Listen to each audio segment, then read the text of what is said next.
할렐루야. 반갑습니다, 여러분. 좋은 아침입니다. 좋은 아침 맞습니까? 좋은 아침이죠? 네, 우리 옆에 사람하고 이렇게 한번 인사해 봅시다. 랑사랑사해. 랑사랑사해. 사랑해 하면 못하잖아요, 여러분. 잘. 랑사랑, 랑해. 아닌가? 랑사랑사해. 좋아요. 사랑해. 어떤 친구는 지금 사랑해, 랑사랑사랑한다 이렇게 하는데, 맞아요. 사랑 그렇게 하는 거 맞습니다. 좋아요. 저는 물 한 모금만. 네. 좋아요. 오늘도 우리 하나님께서 여러분 한 사람 한 사람 이 자리로 불러주신 줄 믿습니다. 네, 그리고 우리 주님께서 여러분 각자의 꼭 필요한 말씀 오늘 주실 줄로 믿습니다. 그리고 그 말씀 우리 안에 계신 성령님께서 여러분들에게 깨닫게 하여 주시고 믿음의 결단을 하게 하실 줄로 믿습니다. 아멘. 좋습니다. 여러분 어떤 고민 걱정하고 지내세요 요즘? 여러분들은 어떤 고민을 하고 있나요? 네? 성적 중간고사 쳤으니까 성적 고민이 된다? 맞아요. 목사님들이 그런 얘기 한 적 있어요. 우리가 생각했을 때 아이들은 아무래도 학업에서 보내는 시간이 크고 진로도 고민 많이 되고 하니까 학업이나 진로에 대한 고민을 제일 많이 할 거라고 생각했거든요. 근데 의외로 여러분들 만나서 이렇게 신방하고 원투원하고 대화하고 해보면 뭘 제일 고민 많이 하는 줄 알아요? 아니요, 의외로 연애를 제일 많이 고민하던데요. 실컷 공부 얘기 다 하고 실컷 진로 얘기 다 했는데 질문하라니까 연애 질문 하거나 그런 것 같아요. 그렇지만 아무튼 여러분도 여러분만의 고민과 걱정이 많을 거라고 생각해요. 세상 사람들도 그렇죠. 그죠? 고민, 걱정 참 많이 갖고 살아가는데 오늘 본문 말씀 한번 읽어보도록 할게요. 마태복음 6장 31절에 32절 말씀인데요. 다 같이 한번 크게 읽어보겠습니다. 시작. 그러므로 염려하여 이르기를 무엇을 먹을까, 무엇을 마실까, 무엇을 입을까 하지 말라. 이는 다 이방인들이 구하는 것이라. 너희 하늘 아버지께서 이 모든 것이 너희에게 있어야 할 줄을 아시느니라. 아멘. 여기서 말하는 이방인은 하나님 믿지 않는 사람들이에요. 세상 사람들은 고민을 많이 해요. 왜 고민을 많이 할까요? 왜 이렇게 염려할까? 뭘 마실까, 뭘 먹을까 이렇게 생각하고 고민하나요? 걱정이 돼가지고. 여러분 친구 중에 자 봅시다. 대학을 못 갈 것 같은 친구 있나요? 이 친구는 고등학교를 못 갈 것 같다. 뭔데 왜 옆에 보는데? 눈치 챙기세요. 옆에 보는 거 아닙니다. 옆에 보는 거 아니에요. 옆에 친구 보지 마세요. 생각 한번 해보세요. 그죠? 대학을 못 갈 것 같아. 고등학교를 못 갈 것 같은 친구는 없죠? 실제 여러분들 중에 대학 안 가는 친구는 있을 수 있어. 내 의지로 안 가는 친구는 있을 수 있지만 어디에도 못 가는 친구는 없을 거예요, 잘. 근데 못 가는 게 아닌데 왜 걱정하나요? 왜 염려하죠? 내가 원하는 대학에 못 미칠까봐, 부족할까봐, 모자랄까봐. 자, 또 내가 아는 친구 중에 평생 연애 못할 것 같은 친구 떠오릅니까? 죽을 때까지 모태솔로 살다가 저 옆에 보지 말라니까. 보지 마세요. 예. 눈치 챙기십시오. 예. 있어요? 아무리 그래도 여러분 냉정히 따져보면 다 저마다의 아름다움이 있고 이 친구만의 개성이 있고 이 친구만의 장점이 있어요. 그런 장점들을 알아봐줄 사람을 만나서 결혼도 하고 잘 지낼 거라고 기대할 수 있어요. 누구나. 그리고 정말 실제로 대부분 여러분 그럴 거라고 저는 확신해요. 그렇죠. 근데 왜 걱정하고 고민합니까? 내가 원하는 건 내 꿈은 카리나인데 바나나 닮은 사람도 못 만날까 봐 그렇게 걱정하는 거 아니에요. 그죠?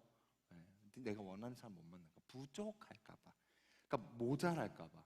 그러니까 이렇게 질문을 던지는 거예요. 뭘 먹어야 하지? 살을 빼려면.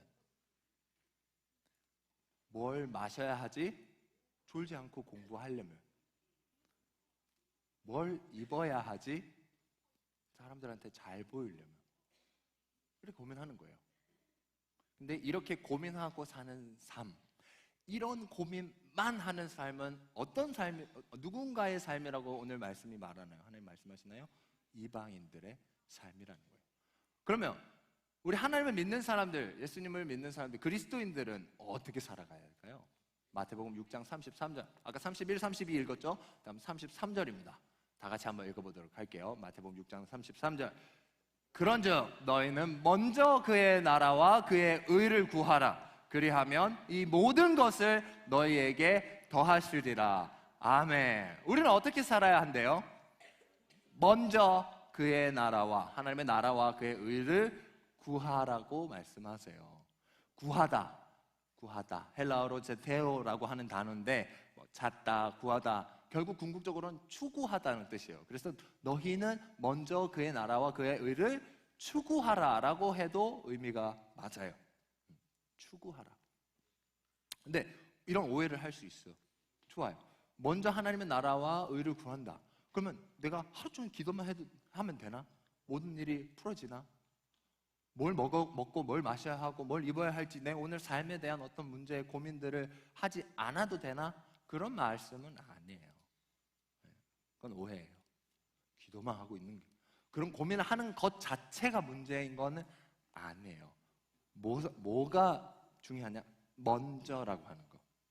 하나님 나라와 그 의를 구하는 것이 먼저가 되어야 된다는 거예요. 그렇다면 여러분, 그렇다면 하나님의 나라와 그 의를 구할 때는 다 해결이 되나요? 먼저 그걸 구하면 하나님 다 해결이 됩니까? 말씀하셨죠 오늘, 그죠? 33절에 이 모든 것을 너에게 다 더해 주신다, 다 채워주신다고 약속하신 거예요. 중요한 건 우리는 세상 사람들과 같이 걱정하고 염려하지 않더라도 하나님께서 채워주신다는 거예요. 이 앞절, 오늘 같이 읽은 본문의 앞절에는 예수님께서 그런 말씀을 하세요. 공중의 새, 6장 26절이죠. 공중의 새를 보러 심지도 않고 거두지도 않고 창고에 모아들이지도 아니하되 너희 하늘 아버지께서 기르시나니 너희는 이것들보다 귀하지 아니하냐. 우리보다 정말 냉정하게 우리보다 덜 귀한 새 한 마리도 하나님께서 먹이시고 입히시고 해결해 주시고 책임지세요. 그들이 막 걱정 염려를 해가지고 스스로 막 잔뜩 모으고 뭐 뿌리고 거두고 농사 짓고 이런 걸 하지 않는데도 매 순간 필요한 걸 하나님이 새에게도 공급하신다는. 근데 하물며 그보다 더 귀한 우리에게는 그렇게 책임지지 않으시냐는 거예요. 그러니까 하나님께서는 우리가 하나님의 나라와 의를 먼저 구할 때 우리를 책임져 주세요. 나머지 문제들, 이 모든 거 먹고 마시고 입는 문제를 다 해결해 주신다고 지금 약속하신 거예요. 자, 그러면 하나님의 나라와 의를 구하는 건 뭘까요? 하나님의 나라와 의를 구하는 것. 목사님은 목회자가 되기 전에 회사를 다녔어요. 여러분 한글과 컴퓨터라고 압니까? 여러분 뭐 한글 프로그램 있죠? 숙제할 때나 여러분 잘 모를 수도 있으려나? 한글 97은 안 써봤겠지. 아무튼 목사님 한글과 컴퓨터 그 회사를 다녔습니다. 경기도 성남시 분당구 판교동, 이 청당 아래 분당이라죠. 대한민국에서 땅값이 제일 높다고 하는 그 동네 판교동에 있는 그 회사에서 아무튼 다니면서 참 좋았어요.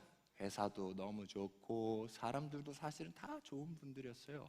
먹고 마시고 입는 문제 뭐 고민했지만 그렇게까지 어렵지 않은 그런 좋은 회사였어요. 근데 그 회사에 참 어려운 게 있었어요. 뭐가 어려웠느냐? 다 좋은 사람들인데 매일같이 만나면 같이 커피도 마시고 대화도 많이 하는데 맨날 하는 얘기가 비슷했어요.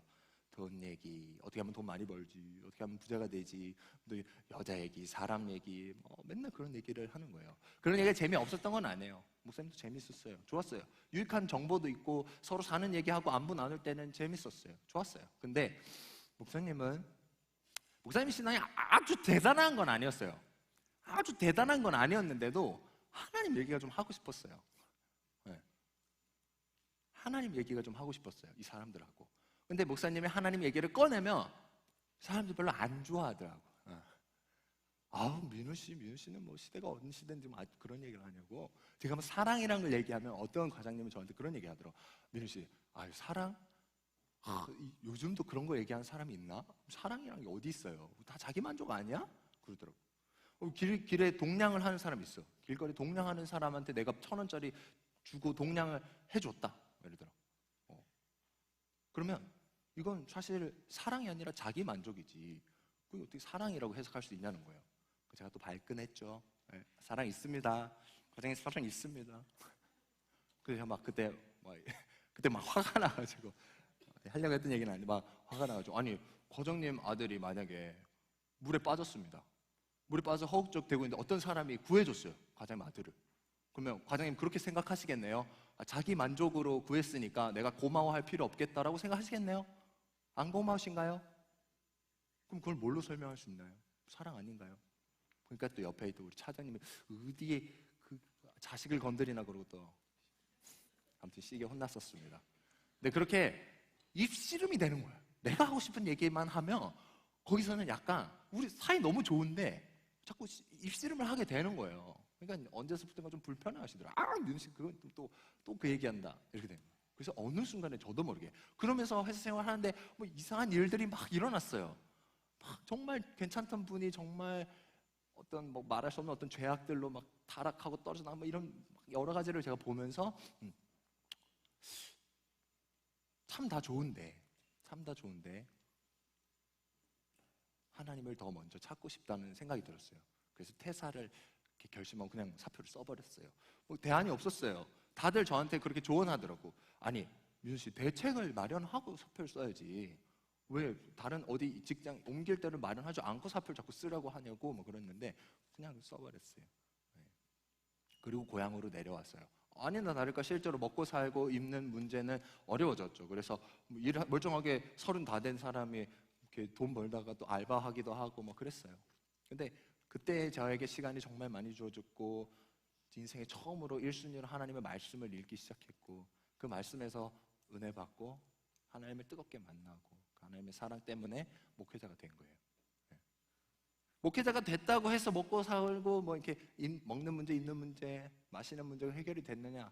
그렇지도 않았어요. 그렇지만 정말 달라진 게 한 가지 있었어요. 정말 달라진 게 뭐냐면 이 목사님 안에 질문이 명확해졌어요. 아주 명확해졌어요. 나는 모태신앙도 아니고 또 나는 목회자를 하려고 생각한 적도 없던 사람이었고 하나님을 모르는 것을 넘어서 하나님이 싫어하는 온갖 것들을 잔뜩 하고 살아온 세월이 이만큼이나 긴 그런 사람인데 이제 와서 내가 목회자가 되면 그게 합당할까? 내가 과연 좋은 목사가 될 수 있을까? 좋은 목회자가 될 수 있을까라고 하는 사실 이게 조금 두려움도 있었어요. 두려움이 있었어요. 그래서 제가 계속해서 그런 질문을 던졌어요. 어떻게 하면 좋은 목사가 될 수 있나요, 하나님? 근데 그 질문을 계속해서 던져 나갈 때 하나님께서 그 질문에 대한 답을 항상 목사님의 삶에서 은혜로 주셨어요. 그래서 목사님은 사실 사는 내내 목회자가 돼서 지금까지 오는 내내 정말 마음은 힘들고 어려웠거든요. 매 순간 부족한 나를 발견했고 매 순간 아직도 목회자답지 못한 내 모습에 괴로워하고 예수님 믿지 않는 사람 같은 것 같은 모습에 화들짝 놀라고 그렇게 정말 힘들었는데 목사님 주변에 다른 사람들이 봤을 때는 목사님의 삶이 꽤 평탄해 보였나 봐요. 네. 네. 건강하고 좋은 교회를 만나고 정말 사랑하는 사람 좋은 아내를 만나고 예쁜 자녀들도 쑥쑥 낳고 그게 부러워서 목사님한테 물어오는 사람들이 있더라고요. 그때 목사님이 고민했어요. 내가 왜 다른 사람들 보기에는 이렇게 잘 되는 것 같지? 아무 문제 없이 순탄하게 가는 것 같지? 난 그렇지 않다고 생각했는데 라고 했을 때 목사님이 내린 결론은 그거였어요. 내가 하나님 앞에 합당한 질문을 던지고 그 질문의 답을 찾기 위해서 애썼기 때문에 하나님이 민우야 너는 그 질문에만 계속 집중하렴 하고 다른 것들을 이렇게 치워주시고 목사님 만약에 결혼을 못하고 여자친구가 없어가지고 막 힘들어했으면 계속 그 문제를 놓고 씨름했겠죠. 그죠? 사람은 머릿속에 이렇게 큰 고민이 있으면 다른 것 같이 이렇게 생각할 수 없잖아요. 그죠? 여러분 엄청 아픈데 공부하기 힘든 것처럼 병이 들 수 없잖아요. 그걸 고민하면은 아무래도 좋은 목회자가 되려고 하는 고민을 놓치겠죠, 점점. 그래서 하나님이 목사님의 삶에 필요한 것들을 채워주신 것 같아요. 하나님 나라를 먼저 구하고 그 일을 먼저 구하고 하나님을 먼저 앞세우는 사람에게 그 사람이 필요한 것들을 채워주세요. 채워주세요. 갖춰주세요. 여러분들이 평안을 가질 수 있도록 하나님께서 항상 여러분들을 사랑하시고 인도하세요. 믿으시나요? 네. 그러면 보세요. 하나님의 나라, 하나님의 의를 구한다라고 하는 뭘까요? 좋아요. 하나님 나라 의를 먼저 구하면 내 삶에 내가 지금 고민하고 어려워하는 그 문제들을 하나님께서 책임져 주신다고 하는데, 그럼 내가 뭘 보고 쫓아가야 되지? 뭘 보고 달려가야 되지? 그렇게 생각할 수 있잖아요. 하나님 나라의 의는 뭘까요? 우리 말씀 한 구절 볼게요. 로마서 14장 17절에서 18절 다 같이 한번 크게 읽어볼게요. 시작. 하나님의 나라는 먹는 것과 마시는 것이 아니요 오직 성령 안에 있는 의와 평강과 희락이라. 이로써 그리스도를 섬기는 자는 하나님을 기쁘시게 하며 사람에게도 칭찬을 받느니라. 아멘. 그리고 데살로니가서 2장 4절 같이 한꺼번에 읽읍시다. 좋아요. 시작. 오직 하나님께 옳게 여기심을 입어 복음을 위탁받았으니 우리가 이와 같이 말함은 사람을 기쁘게 하려 함이 아니요 오직 우리 마음을 감찰하시는 하나님을 기쁘시게 하려 함이라. 아멘. 하나님의 나라는 의와 평강과 희락이라고 말해요. 하나님의 나라와 그 의를 구하라. 같은 거예요. 같은 걸 구하라는 거예요. 하나님 나라를 구하라는 거예요. 그죠? 근데 그 하나님 나라를 구하는 것, 하나님 나라는 평강과 희락으로 빚어지는 것이고, 그것으로 예수 그리스도를 섬기며 나아가는 사람은 하나님을 기쁘시게 하는 거예요. 근데 그 하나님을 기쁘시게 하는 것이 무엇이냐? 사도 바울은 내가 복음을 위탁받았고 이 위탁받은 복음을 전하는 일, 전하는 그 일로 하나님을 기쁘시게 하겠다라고 하는 거예요. 아주 목사님 복잡하게 얘기했는데 뭐냐? 전도. 하나님의 나라를 추구한다. 하나님의 나라를 먼저 생각하고 앞세운다. 하나님의 나라가 이 땅 가운데 펼쳐지는 건 하나님의 믿는 백성들이 많아지는 거잖아요. 복음을 전해서 하나님의 나라, 아니 하나님을 믿는 백성들이 많아지고 그 백성들이 하나님의 말씀으로, 하나님을 따르심으로, 주 예수 그리스도를 주인으로 모심으로 성장해서 장성해서 예수님을 닮아가는 거, 튼튼한 백성들로 이루어져 가는 거, 그게 하나님의 나라를 추구하는 거예요. 전도하는 거, 쉽게 말하면 많은 것들로 우리가 설명할 수 있어요. 근데 오늘 목사님은 여러분들에게 전도를 이야기하고 싶어요. 전도하는 거예요. 세상 사람들은 뭘 먹을까, 뭘 마실까, 뭐 입을까 걱정이 돼서, 염려가 돼서 그걸 추구하지만 우리는 하나님의 나라와 의를 먼저 구하고 그것을 믿음으로 구할 때 하나님께서 채워주시는데, 그 구하는 것이 무엇이냐? 사람을 살리는 거예요. 다른 사람들은 내가 어떻게 하면 살지? 라고 하는 고민으로 뭘 먹을까, 마실까, 입을까 생각하지만 저 친구를, 저 사람을, 저 이웃을 어떻게 하면 살리지? 라고 하는 고민에서 우리는 무엇을 마실까, 무엇을 먹을까, 무엇을 입을까를 생각한다는 거예요. 뭘 먹을지 말지 뭐 그런 고민 자체가 문제가 아니라고 했어요. 오해라고 했어요. 그죠? 누구를 위하여? 누구를 위하여? 그럼 전도하면 되는데. 여러분, 전도 쉬워요? 어렵죠? 그죠? 전도 왜 어렵다고 생각해요? 전도를 딱 해야겠다 생각했을 때 뭐가 제일 어렵게 느껴져요? 시선. 그죠? 내가 그리스도인이라고 고백했을 때 나를 바라보는 어떤 시선, 혹은 내가 복음을 전했을 때 사람들의 반응과 태도. 그죠? 맞아요. 제일 먼저 부딪히는 난관이 내가 예수님 믿습니다라고 하는 고백을 하는 거예요. 여러분들에게는 그렇겠죠. 그럴 거라고 생각해요. 그죠? 목사님에게도 그게 쉬운 건 아니었어요. 처음 목사님도 전도사가 되었을 때, 목회자가 되었을 때 어디 가서 저는 전도사입니다라고 하는 것이 생각보다 쉽지 않더라고요. 그래서 참 놀랐어요. 목사님 자신했는데 그게 생각보다 쉽지 않더라고요. 여러분, 초대교회라고 하는 단어 들어봤어요? 네. 예수님께서 부활하시고 승천하신 이후에 남은 제자들, 예수님의 12제자들이 교회를 세웠어요. 사실 초대교회라고 하면 기간이 거의 한 400년 돼요. 한 400년 되는 기간을 초대교회라고 우리가 정의를 하긴 하거든요. 한 313년까지는 핍박받고 314년부터 4세기 초반, 초중반까지는 아무튼 뭐 그것이 동의가 됐다가 진짜 합법이 돼가지고, 그런 역사 얘기는 하지 않겠습니다. 미안해요. 아무튼 초대교회는 한 400년 역사지만 예수님 승천하시고 제자들이 세운 교회라고 생각하면, 제일 처음 교회가 만들어졌을 때 그 교회는 어떤 모습이었냐? 가정에서의 교회였어요. 가정에서의 교회. 지금처럼 보세요. 지금은 여러분 길 가면 어디가 교회인지 알 수 있어요, 없어요? 여기가 교회인지 아닌지 모르겠는 그런 교회 있어요, 없어요? 없죠. 누구라도, 어떤 목사님이라도 여기 교회입니다, 여기 복음 들으러 오세요 이렇게 하잖아요, 그죠? 근데 그때 그렇게 할 수 있었을까? 근데 막 이스라엘에 막 여기 예수님을 믿는 사람들이 모이는 교회입니다 하면 어떻게 될까요? 바로 로마군 와가지고 박살 나는 겁니다. 그죠? 가가지고 저 예수 믿습니다 하면 어떻게 돼요? 바로 사형입니다. 뭐 모르고 얘기했다. 굉장히 폐쇄적이었어요.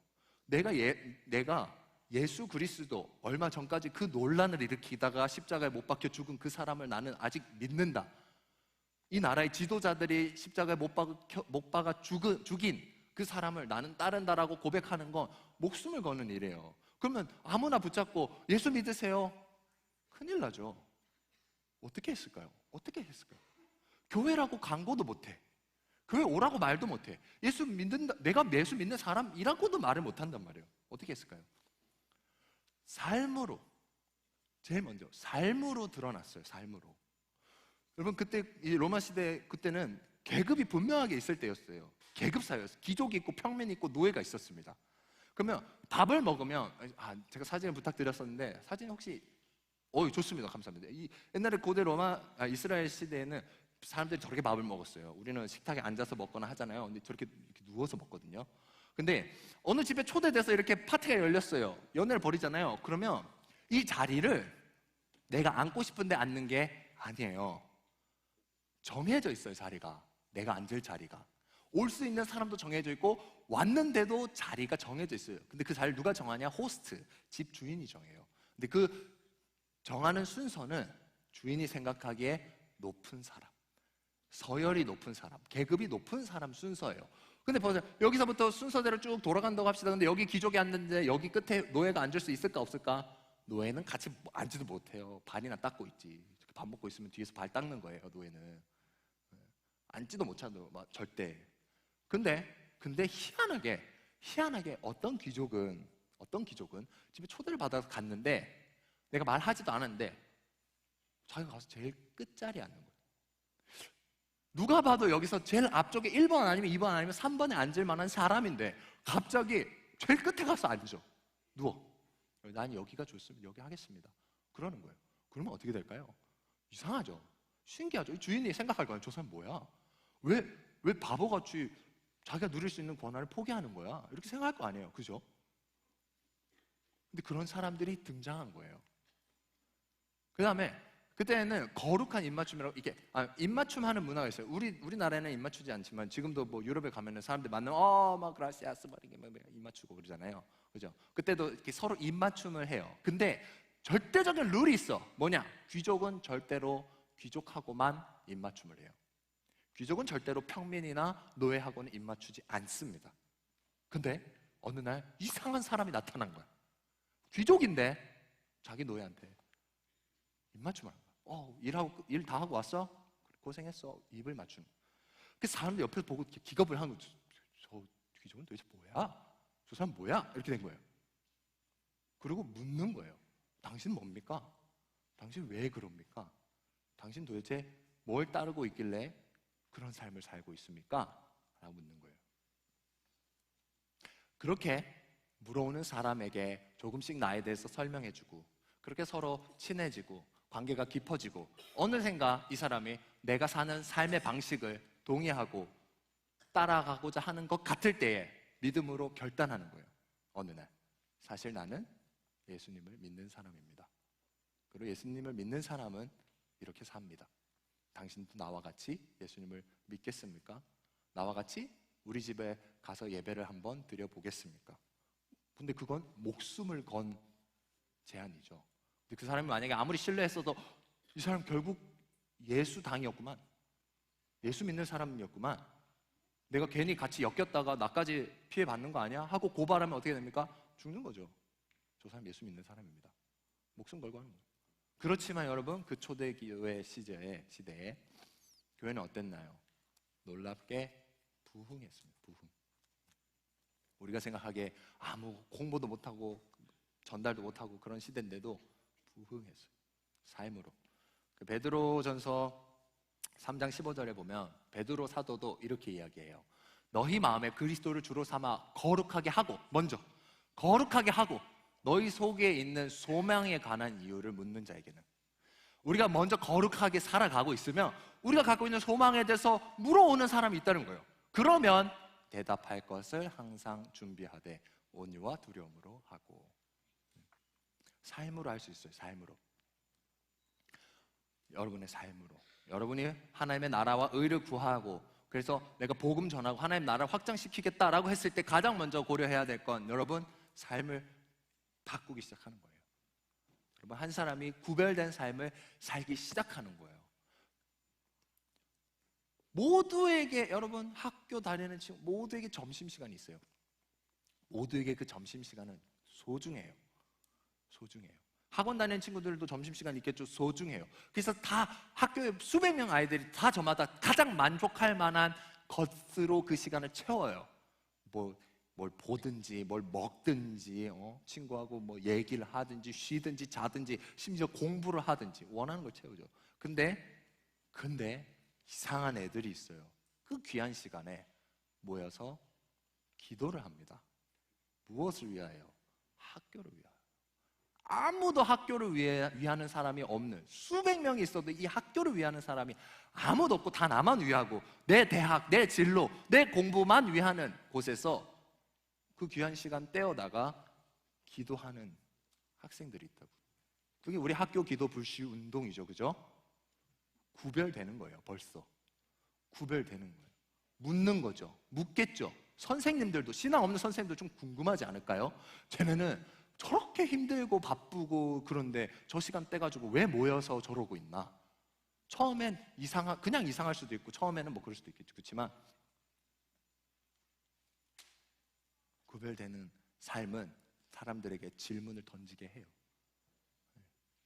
여러분들이 일요일 귀한 시간 떼어서 아침 9시 반, 여러분 영화관 가려고 9시 반 영화를 보려고 일어나도 힘들어요. 근데 여러분 예배 드리려고 9시 반까지 여기 오는 거 정말 여러분 대단하고 격려하고 칭찬하고 싶어요. 정말 쉽지 않은 일에 여러분들이 마음을 내고 결단해서 오는 거 정말 구별되는 거예요. 구별되는 거예요. 우리 선생님들 마찬가지예요. 여러분들의 삶도 매우 고단하고 피곤하고 힘들겠지만 여러분 선생님들도 다 생업이 있으시고 자신들의 일이 있는데도 대예배 얼마든지 오전에 쉬고 오후에 대예배 들으셔도 되는데 여러분들을 위해서 굳이 9시 반도 아니죠. 여러분 선생님들 9시까지 와요. 이미 우리 선생님들은 구별된 분이에요. 세상 사는 다른 사람들 보기에는 이상하죠. 물어볼 것 같아요. 왜 그렇게 귀한 주일에, 휴일에 시간을 떼서 그 아침부터 거기 가십니까? 물어보겠죠. 우리 선생님들께 감사와 격려의 박수 한번 할까요? 네. 다 여러분들 위하고 하나님 나라와 의를 위해서 수고하고 헌신하시는 거예요. 그래서 우리가 삶으로 전도할 수 있고 우리 삶으로도 얼마든지 할 수 있어요. 뭐 그렇다고 여러분들도 그리스도인이라고 고백하지 말고 그냥 열심히 살아라 하는 거 아니에요. 시대가 바뀌었죠. 우리는 이제 우리는 막 목숨 걸고 전도해야 되는 시대는 아니잖아요. 여러분들 나 예수 믿습니다 한다고 누가 죽이는 건 아니잖아요. 그죠? 그렇기 때문에 우리는 담대하게 때로는 예수 믿습니다, 같이 예수 믿으실래요? 전할 수 있어요. 그런 시대예요. 축복이에요 사실은. 근데 그런 축복도 용기가 필요하고 혼자 하기엔 힘들어서 여러분들을 위해 마련했습니다. 다음 주는 New Friends Day. 그죠? 박수. 이 반응이 눈치 챙기세요. 네. 그래요. 복음 전할 수 있고 여러분 사랑을 전할 수 있는 기회를 마련했어요. 근데 여러분들이 생각할 때 그냥 누구 한 사람 전도해야 하는데 라고 생각하면 얼마나 마음이 어려울지 목사님도 그냥 이렇게 짐작이 되고 가늠이 돼요. 그런데 그런 생각을 여러분 조금 바꾸면 좋겠다는 생각이 들어요. 오늘 여러분들하고 들어올 때 받은 카드 있죠, 그죠? 이렇게 우리가 보통 작정이라고 표현하긴 하지만 여러분 작정하면 너무 무겁게 느낄 것 같아서 기도 카드라고 바꿨어요. 여러분이 전도하고 싶은 사람으로 고려해도 좋겠지만 그 마음이 무겁다면 이렇게 바꿔봅시다. 여러분들이 사랑하고 싶은 사람 있나요? 여러분이 사랑해주고 싶은 사람 있나요? 혹은 내가 정말 사랑할 수 없는 친구였는데, 하고 싶지 않은 친구인데 이 시간 그래서 내가 사랑해보기로 결단할 만한 그런 친구가 있나요? 그리고 그 친구에게 사랑을 전해주기를 결단할 수 있겠나요? 사랑으로 한번 나아가 봅시다. 전도도 여러분 사랑에서 출발해요. 사랑하지 않는데 전도할 수 있냐? 참 쉽지 않은 일이에요. 하나님의 나라는 전도로도 설명할 수 있지만 사랑으로도 설명할 수 있어요. 사랑에서부터 오히려 출발한다고 할 수 있어요. 사랑을 결단하는 시간을 가졌으면 좋겠어요. 그래서 누가복음 6장 38절이에요. 다 같이 한번 읽어보도록 하겠습니다. 주라, 그리하면 너희에게 줄 것이니 곧 후히 되어 누르고 흔들어 넘치도록 하여 너희 안에 안겨주리라. 너희가 헤아리는 그 헤아림으로 너희도 헤아림을 도로 받을 것이니라. 아멘. 오늘 목사님이 설교를 준비하면서 이런 고민을 제일 많이 했던 것 같아요. 여러분에게 결국 전도를 결단하게 하고 싶었어요. 솔직한 마음. 근데 여러분 전도가 너무 어렵잖아요. 힘들잖아요. 그래서 여러분들에게 어떻게 하면 전도 왜 해야 되는지를 설명하자면 얼마든지 할 수 있겠죠. 많은 이유로 여러분들이 전도를 할 수밖에 없게끔 만들 수도 있을 거예요. 어쩌면 마음에 찔리게 해서라도. 근데 그냥 목사님은 여러분들이 전도를 좀 하고 싶다는 생각을 갖기를 바랬어요. 전도를 좀 기대하고 하면 좋겠다라는 마음이 참 컸더랬어요. 그래서 하나님의 나라를 먼저 구하는 사람에게 얼마나 크고 놀라운 축복과 사랑과 은혜가 임하는지를 이야기해 주고 싶었던 거예요. 예수님도 말씀하세요. 주라. 그래야면 너희에게 누르고 흔들어도 넘치는 걸 주겠다. 여러분 그런 거 보면 방앗간 같은 데 가면 여러분 못 봤을 것 같기도 한데 이렇게 되로 쌀을 이렇게 하잖아요. 이렇게 푹 떠요. 근데 이걸 흔들면 어떻게 돼요? 더 많이 들어가게 공간이 만들어지죠. 그죠? 누르고 그걸 눌러요. 그리고 흔들어. 근데 그랬는데도 이게 넘친다고. 누르고 흔들어도 넘치는 걸 예수님이 주겠다고 말씀하세요. 너희가 헤아리는 몇 알 넣은 너희가 헤아리는 대로 주면 그 헤아림대로 도로 받는 거예요. 근데 사실 예수님은 내가 헤아려 준 것보다 더 주겠다고 약속하시는 거죠.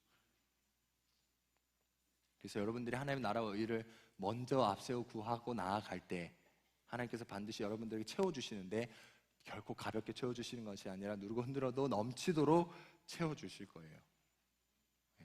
그렇지만 그런 기대를 여러분들에게 아무리 강조해도 여러분들에게 어려울 거라고 생각합니다.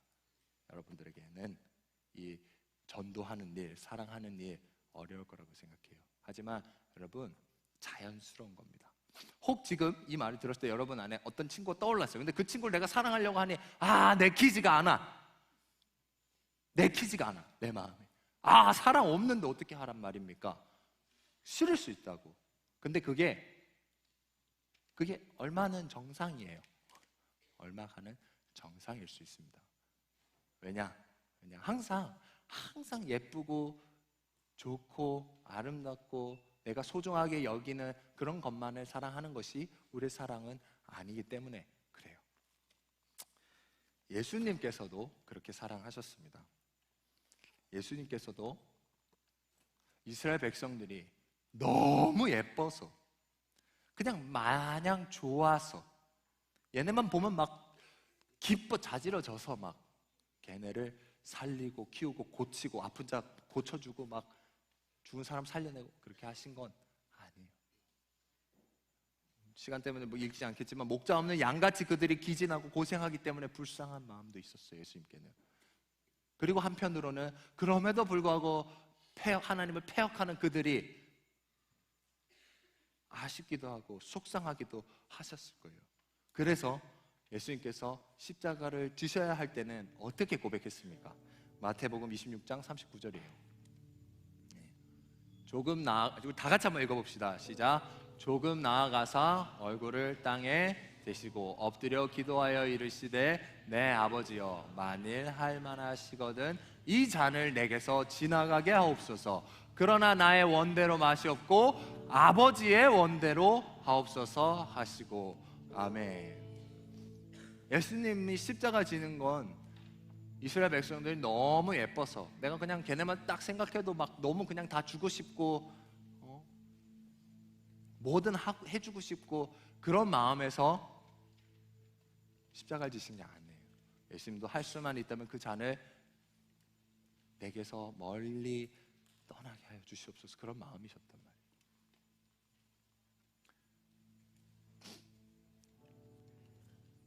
그렇지만 예수님이 하신 사랑은 어땠나요?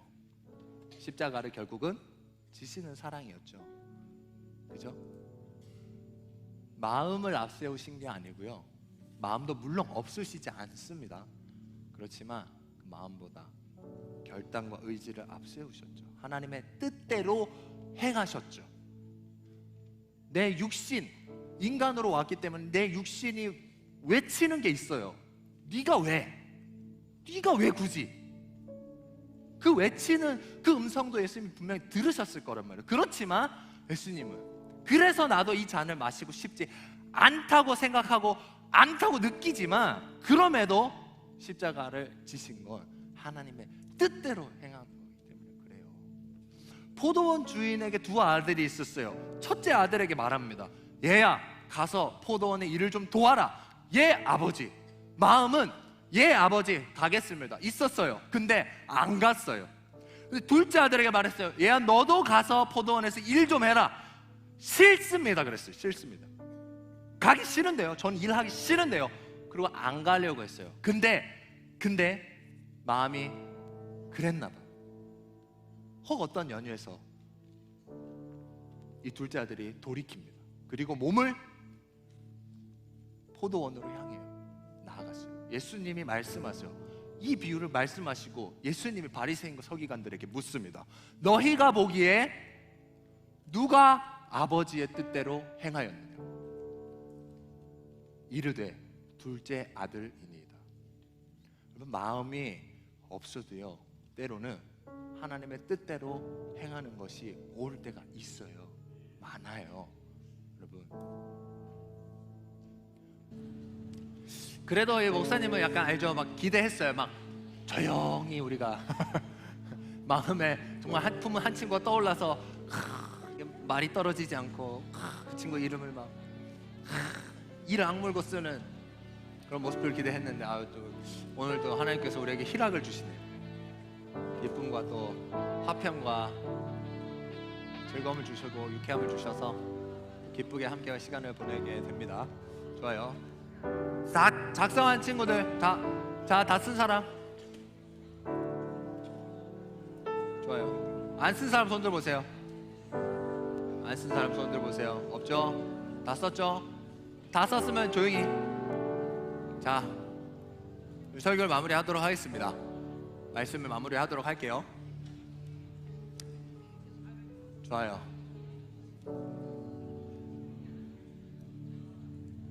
우리도 고민 있고 걱정 있고, 그죠? 세상 사람들도 고민 있고 걱정 있지만 이방인들, 세상 사람들, 하나님을 믿지 않는 사람들, 예수님을 주인으로 모시지 않는 사람들은 내가 어떻게 하면 살 수 있을까? 그래서 나는 무엇을 먹어야지, 입어야 하지, 마셔야 하지 만을 고민한다고 했어요. 그죠? 그런데 예수님을 믿는 우리, 하나님을 믿는 우리는 달라요. 하나님의 나라와 의를 먼저 구한다고 했어요. 그 하나님의 나라와 의를 먼저 생각하고 먼저 구하고 그것만 생각하더라도 하나님께서 우리의 필요를 다 채워주신다고 약속하셨다고 했어요. 그죠? 여러분 삶에 진짜 그 경험을 한번 해봤으면 좋겠어요. 내가 아무것도 내 스스로 구하고 얻고 이 문제를 해결할 능력이 없는데, 그럼에도 내가 하나님 한 분만 붙잡고 한 분만 내 앞에 세웠는데 하나님께서 내 삶을 정리해 주시고 해결해 주시고, 그 놀라운 경험이 여러분 가운데 있으면 좋겠어요. 그리고 그 하나님의 나라와 의를 구하는 수많은 좋고 아름다운 것 중에 복음을 전하는 일, 하나님 나라의 백성들이 많아지는 일, 그리고 그 백성들이 더욱더 성장해서 예수님을 닮아갈 수 있도록 함께 으쌰으쌰 동역하는 일, 그 일 정말 귀하고 또 귀해요. 그런 전도가 참 귀하고 좋은 일이지만 여러분들에게는 어려운 일이죠. 그렇지만 여러분, 때로는 너무 어렵다면 사랑을 고백하고 고민하고 결심하는 일도 충분해요. 여러분의 삶을 먼저 돌이키고 내 삶을 통해서 많은 이들에게 궁금증을 일으키고 또 그가 내게 찾아왔을 때에 복음을 전하며 사랑을 하기로 결심하고 결단하고서 나아가는 여러분의 삶의 여정에 하나님께서 반드시 여러분의 필요를 누르고 흔들어도 넘치도록 채워주실 거라고 확신합니다. 아멘. 아멘. 좋습니다. 그러면 우리 작정한 마음 그대로 오늘 사람을 살리는 노래 함께 고백하고 기도할 때에 여러분의 마음 가운데 성령께서 큰 확신 주시고 어떻게 그 사랑 전해야 할지 깨닫게 하실 줄로 믿습니다.